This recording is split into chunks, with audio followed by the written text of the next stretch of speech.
I've been playing this thing a lot over the last 3 days, and honestly, I'm really enjoying it.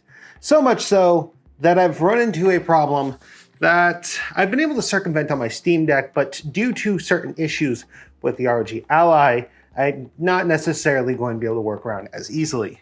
You see, the ROG Ally, while it does have an awesome micro SD card slot up at the top, currently has a problem where it is known to cook micro SD cards.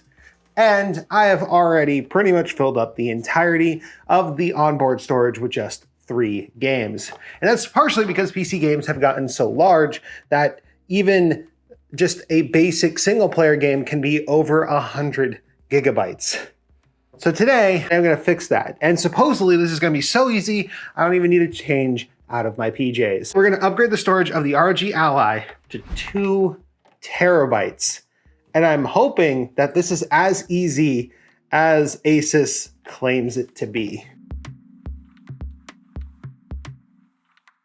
Hello and welcome. My name is Wolfie. You're watching GreaterThanPie, and today we're going to be upgrading the ROG Ally. And if you like this kind of video, get subscribed because we're also going to do this to the Steam Deck rather soon if this goes well. Now, the things you're going to need for this are actually pretty straightforward. You're going to want a screwdriver set that at least can accommodate the smaller bits of Phillips on the back of the ROG Ally. Surprisingly, it uses standard Phillips heads instead of actually using Torx, which is actually kind of great. This iFixit kit has everything we need, and this is the cheaper tool tech kit. And from what I understand, that's all you're going to need tool-wise. We do have the ROG Ally's case here to hold it in place if it becomes difficult to hold it upside down, since the case itself is a soft material and should be perfectly fine at holding the Ally. Our replacement drive is also very important. We're going to want one of these. This is a PCIe M.2 solid-state SSD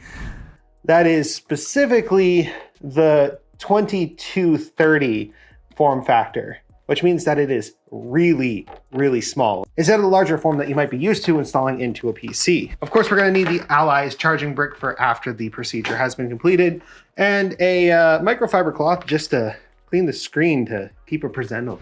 Other than that, that should be all we need. We don't even need a flash drive with Windows on it because the Ally supposedly has a function built right into it to allow it to reinstall its modified version of Windows right onto the Ally without anything else. So that's gonna be interesting. So, I mean, without further ado, let's just do further.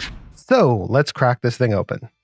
You're gonna notice that there are 6 Phillips head screws that need to be removed, 5 of which are completely loose and 1 of them is captive. Fortunately, they're all the exact same length, so you don't really need to keep track of it, but if you do have a screw sorter that has a grid pattern, it is nice to keep them in the exact same place that they were removed from.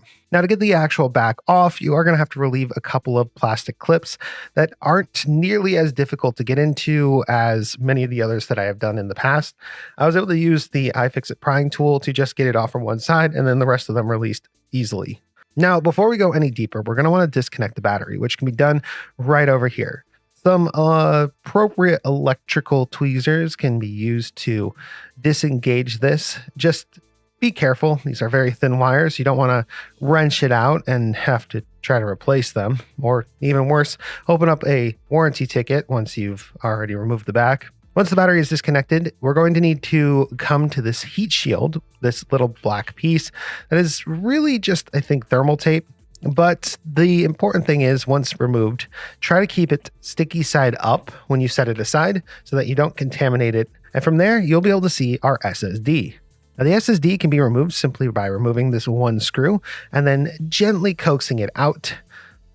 And do be careful. You don't have as much room as you would with a normal M.2 SSD, so don't want to accidentally hit something that might actually be important. It's hard to tell on these boards. And then we just simply put the new one in the same way we took the old one out, screw it back down, replace the heat shield, and reconnect the battery.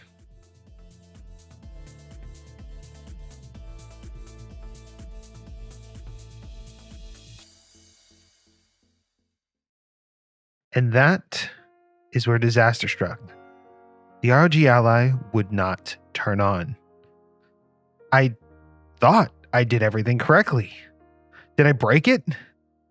What could have gone wrong? I removed the back to see that everything was connected correctly. Couldn't see anything wrong. That was until I did a little bit of research right there on my phone. I found out that this device actually has a safety feature. And, well, I'll let myself explain it after discovering it. All right, so I figured it out, and it's actually a useful safety feature. So if the case is not fully closed, the ROG Ally will not actually reattach its battery connector. It will just stay disconnected, which is fairly interesting. There's an ambient sensor built into it, and it has essentially a dead man switch that will turn off the device if the back is off while the device is operating. So that's just something to be aware of if you're doing this yourself, because it's a little bit terrifying. And even I, an experienced tech user, was just about to question if I had to RMA the device. But we are working now, and we are inside of the BIOS, which is where we want to be, because from here, we can actually go ahead and activate the cloud recovery, which is in the advanced tab. We're going to click that. View policy. I'm above the age of 20. Agree. I'm above the age of 20. Why 20? Now, once that's started, you can pretty much just leave it to do its thing. It asks you to put in the Wi-Fi, and it will then pull a copy of Windows right off of Asus's cloud services. And that copy of Windows will be already formatted for use with the ROG Ally. Honestly, it was really simple, but it is going to take some time. It took an hour and a half to get back to our copy of Windows, and then the setup time of like another hour and a half to get all of our stuff reinstalled. But after that, well, we're done. Our ROG Ally set up, and it's been upgraded with a 2 terabyte M.2 SSD. So this was a huge success. And it really wasn't that hard to do. The only things that really slipped me up was the ambient light sensor being very, very effective at not turning the device on if for some reason it has any light going into it. But after that, I mean, it was pretty straightforward. And the amount of damage to the case's external features is, well, minimal. So this is a procedure that I think just about anybody could actually do. Now, it is taking a while to fully set up. We're at 6:08, and I believe we started this process around 4 o'clock, but that is more of installing updates to Windows or getting graphics drivers set up, all the fun stuff that comes with setting up a new computer. So I'm gonna let that just kind of run in the background, install all my games, and I'll be back to gaming on this thing in no time. Now, with 2 terabytes of internal storage and then another terabyte of external storage via this micro SD card. Now, there is a known issue with the micro SD card reader possibly cooking cards, but I believe it's fixed. I'm not 100% sure if it is or is not. All I know is that it definitely throttles more so than the Steam Deck does, which despite them having almost identical micro SD cards in them, the performance is vastly different. So we did it. I don't think it's that hard to do, and I think that a lot of people could do this safely and without too many issues. But that's where we're gonna end today, guys. Thank you so much for watching, and if you enjoyed watching this video, consider giving it a like, maybe comment, subscribe.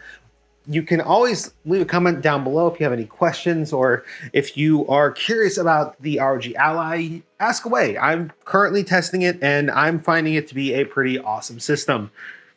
And I have a lot planned around it because it's something different. It really is, especially even compared to the Steam Deck, it's something different. So let me know if you have any questions, and I will see you in the next video.